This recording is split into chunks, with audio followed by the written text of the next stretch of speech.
សួស្តីអ្នកទាំងអស់គ្នាថ្ងៃនេះខ្ញុំនឹងបង្ហាញអំពីរបៀបធ្វើទឹកសណ្តែកសៀង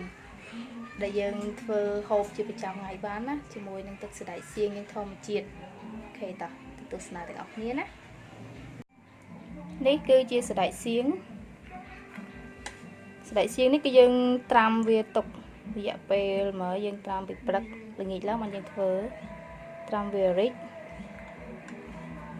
ដើម្បីងាយស្រួលកិនចំពោះវិធីធ្វើរបស់វាគឺងាយស្រួលទេគ្រាន់តែមានតែសណ្តែកសៀងហ្នឹងជាមួយនឹងទឹកយើងធម្មតាហើយនេះគឺម៉ាស៊ីនក្លុកអូខេមកចាំមើលនឹងធ្វើឲ្យមើលណាដំបូងយើងដាក់សណ្តែកសៀងចូលមកល្មមយើងអាចកិនសម្រាប់ខ្ញុំដាក់ម្ដងពីរវែកបន្ទាប់មកយើងដាក់ទឹកចូល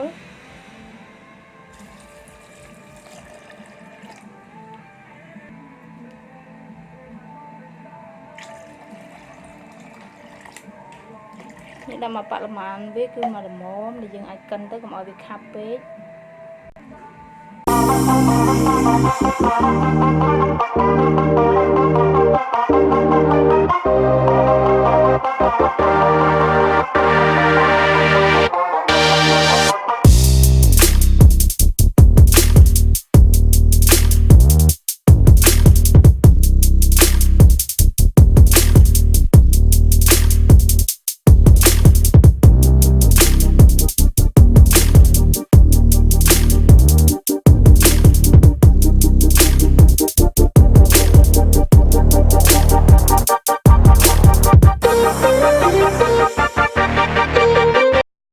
យើងដាក់ឲ្យយើងពុះវាឲ្យចេញទឹកអស់ទេ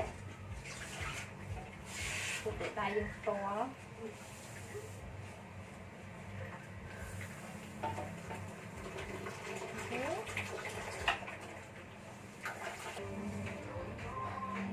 បន្ទាប់ពីយើងពុះហើយកាកដែលយើងពុះហើយហ្នឹងគឺយើងអត់តន់ចោលទេយើងទុកវាកិនម្ដងទៀតព្រោះវាអត់តន់អស់ជាតិទេយើងចាក់ចូលក្នុងកធុនមួយហើយយើងកិនវានេះគឺជាកាករបស់វាដែលយើងកិនហើយនេះយើងកិនហើយម្ដងហើយសម្រាប់កាកហ្នឹងយើងកិនហើយម្ដងយើងអត់តចោលទេគឺយើងកិនវាម្ដងទៀតដើម្បីឲ្យអស់ជាតិ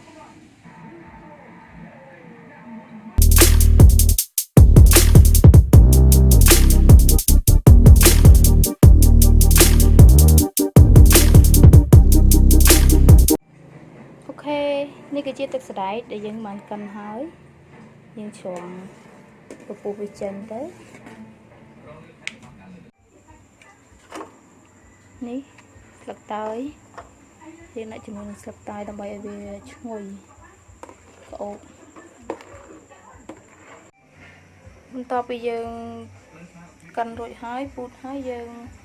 ដាក់វារងាស់យើងដាក់វារងាស់ឲ្យពុះអូខេ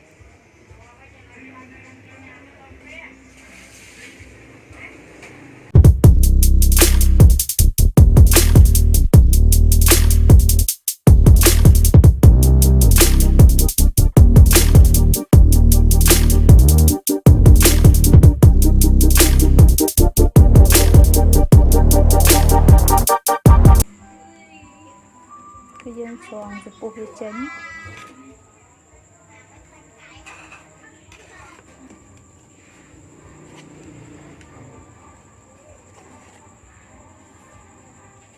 បន្ទាប់ពីពុះហើយយើងដាក់ជាមួយនឹងទឹកដោះគោខាប់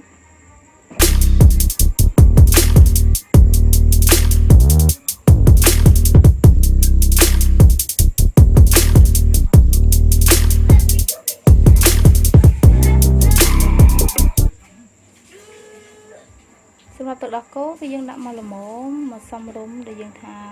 បើអ្នកចូលចិត្តផ្អែមក៏ដាក់ច្រើនទៅអ្នកចូលចិត្តមកសាបល្មមគឺបាច់យកផ្អែមពេកទេបន្ទាប់មក យើងកូរវា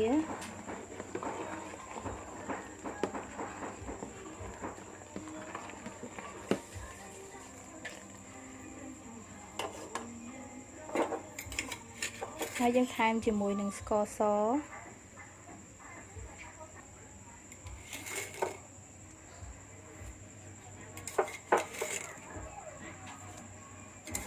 សម្រាប់ស្ករសយើងដូចគ្នាយើងដាក់មកល្មមមកនៅកំណត់ច្រើនពេកយើងអាចខ្លាចទៅតែផ្អែមពេកចឹង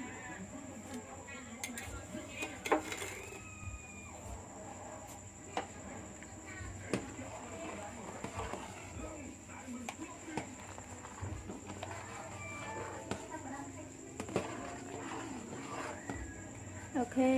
តែប៉ុណ្ណេះគឺរួចស្រេចយើងទុកវាពុះទៅ